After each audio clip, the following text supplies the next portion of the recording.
Hi, good morning. My name is Michael Hunt, and I'm here with Ann today. We're at Ravenswood. We're going to try and find some beautiful summer fall flowers and some shorebirds. First, we'll talk about flowers. So there are some flowers. We just looked at some gumweed, and we want to reference a particularly useful document that I got from Cal Flora, and it's a document that's called What Grows Here.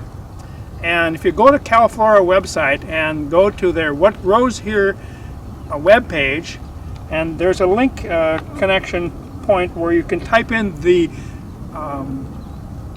park you're at. For this park, it's Ravenswood Open Space Preserve, and you click enter. It'll then display a list of everything that's been found in this park. Annuals, perennials, trees, bushes, all of the plants, and it's very, very helpful. This one came up with like 266 annual plants that live in the park, and you can get a big long listing. You can use it on your phone or your tablet to do research. Very, very handy. You can do a similar kind of search function in iNaturalist. The other thing that I brought along just for fun is a document I put together a couple of 3 years ago called Stinky Smelly Plants. And we're in the time of the year now when all the beautiful flowers of the spring are kind of gone, and we're into the sticky, smelly, thistly, tarweed kind of plant season. And so I have a booklet here that I use all the time that I created that lists tarweeds and gumweeds and thistles of all kinds. So just some handy references that you might be interested in. If you're interested in the one that I created, Ann can provide that to you. And then a Cal Flora site or the iNaturalist site provides some really great information about what grows here. Near the trailhead, we find 8 different smelly plants. The first is the jointed charlock, or wild radish. Though it is an invasive plant, its flower is a beautiful shade of purple.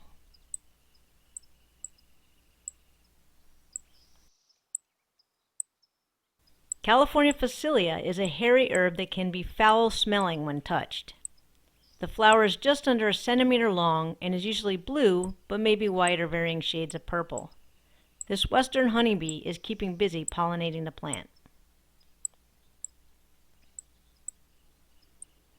As you can see, it has a curving or coiling cluster of many funnel or bell-shaped flowers. This is where it got its common name, California scorpion weed. Seaside heliotrope can have aromas of cherries, almonds, and even vanilla. The long, narrow stalks of flowers uncoil as the bloom progresses.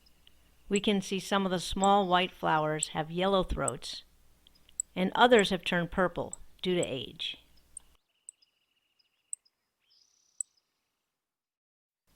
Pearly Everlasting smells like maple syrup, and it is very sticky to the touch. Some other common names for the plant are Lady's Tobacco and California Rabbit Tobacco. Each of its cottony stems grows 1 to 3 feet tall and are often clumped together, creating a bushy appearance. It is a food plant for painted lady butterfly larvae. The Native Americans used Pearly Everlasting as a tobacco substitute.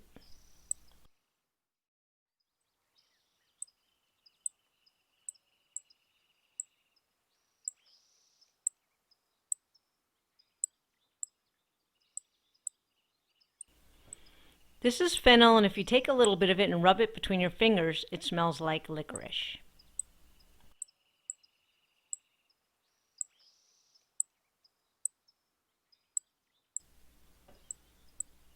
White horehound is a bushy plant with a woolly stem and wrinkled leaves whose texture resembles broccoli. It has a musky or thyme scent. Its leaves and roots have been used in cough medicines and teas, and for flavoring candy since Egyptian times.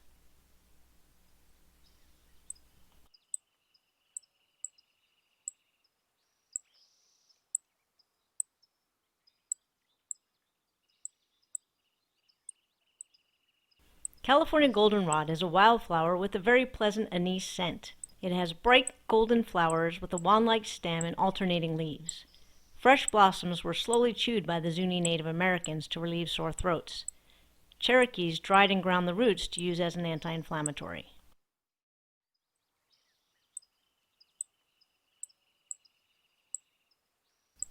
California marsh gum plant smells like juicy fruit gum. Its unique flower bud has a large amount of sticky white sap that was used by Native Americans as an adhesive. Endangered ridgeway and clapper rails and salt marsh harvest mice land on or climb up its stems for refuge from high tides.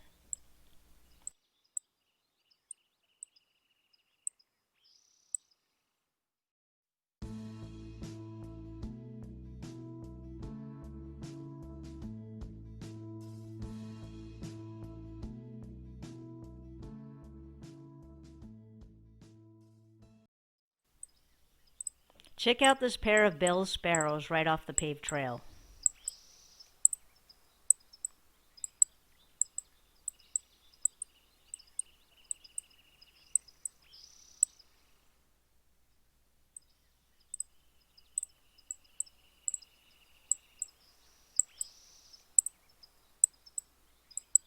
The reason this sparrow is standing on one leg is that it reduces heat loss by tucking one of its legs up in its feathers.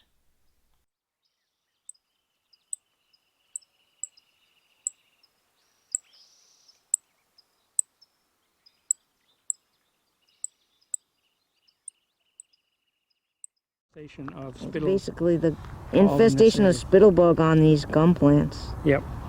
So everywhere where it's white, it's not supposed to be white. Yeah, exactly. The white stuff. The white stuff from the sap. It looks like saliva. It's from the sap. They create it from the sap of the plant, and then once they create that, then they hide inside, and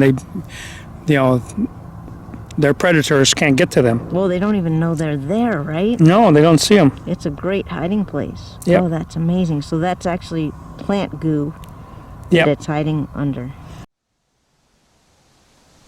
On the right side of the trail we see Pacific asters that provide an important source of pollen for bumblebee queens that need to build their energy reserves before going dormant for the winter. Asters are also host plants for checker spot butterflies, for which the plant provides nectar.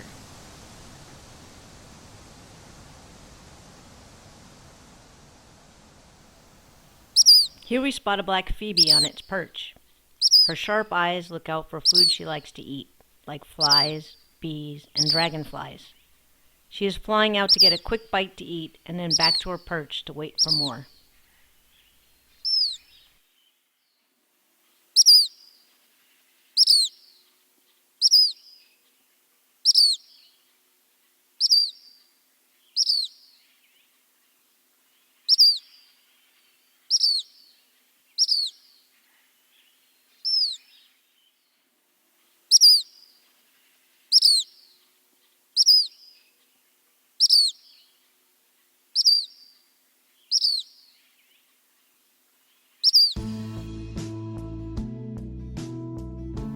This impressive 0.6-mile raised boardwalk and bridge across the wetlands was funded by Measure AA funds.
The walkway affords views of salt marsh wildlife such as pickleweed.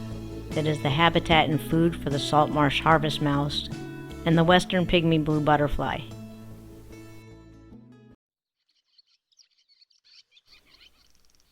We can also see barn swallows, who are aerial insectivores. They catch and eat insects in the air as they fly.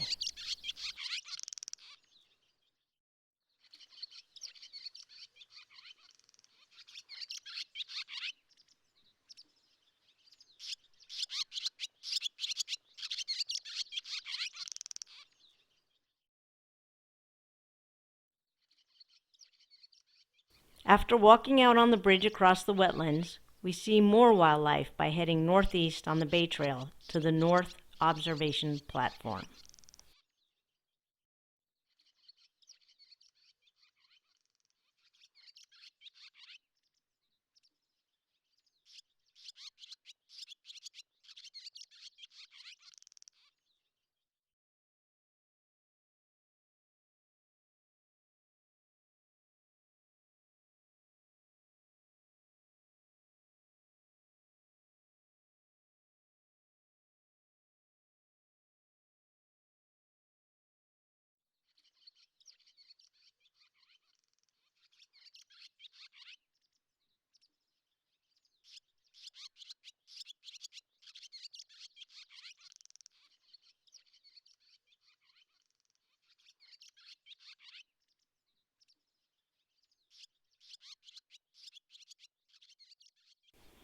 Here is a willet looking for food in the mudflats.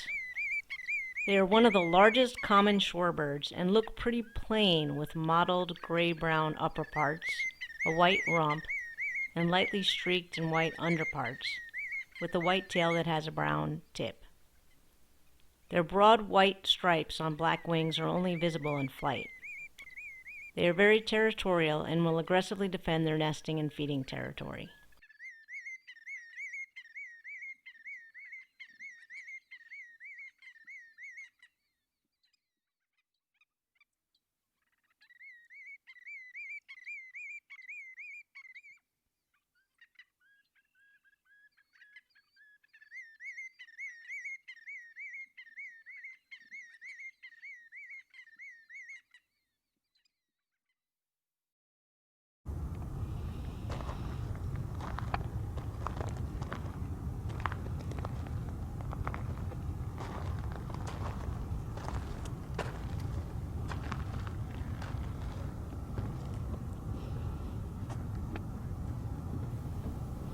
We have arrived at the North Observation Platform that has a panoramic view of the bay and the Don Edwards National Wildlife Refuge.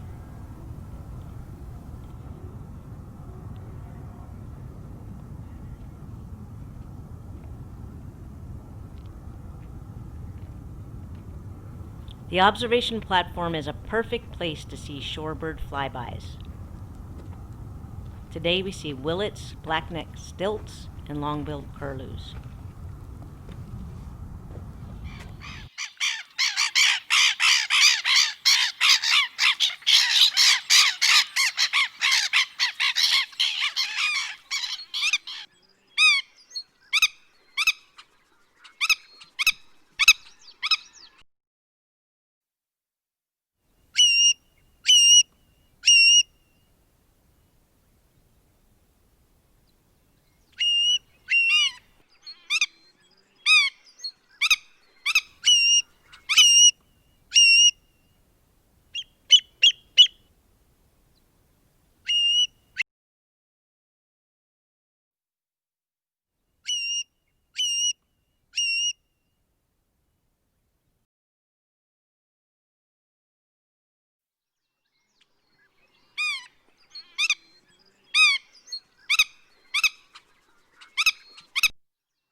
Another great spot to see shorebirds, especially at low tide, is to the south of the Wharf.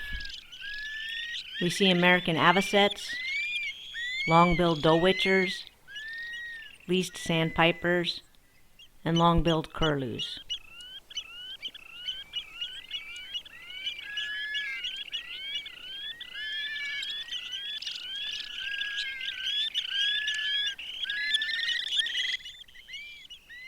We even see a snowy egret.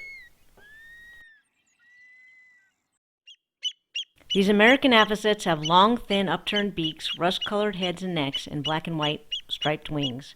They wade through the water, sweeping their bill from side to side to find aquatic invertebrate.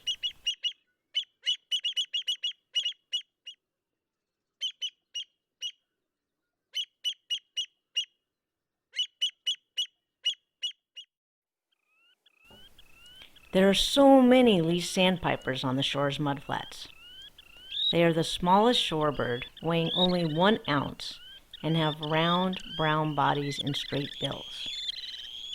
They also feed on invertebrates such as crustaceans, mollusks, and marine worms.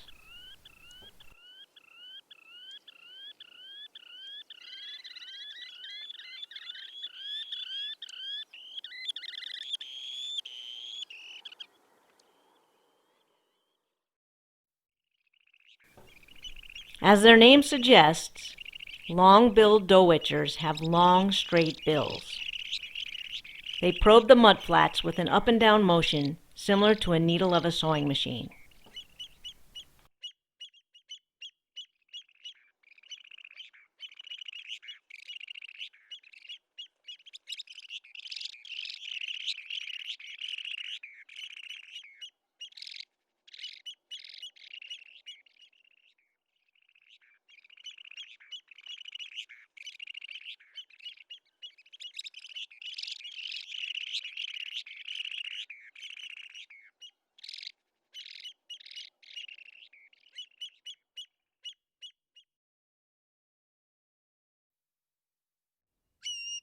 Watch this long-billed curlew as it probes the mud for marine worms with its long, down-curved bill.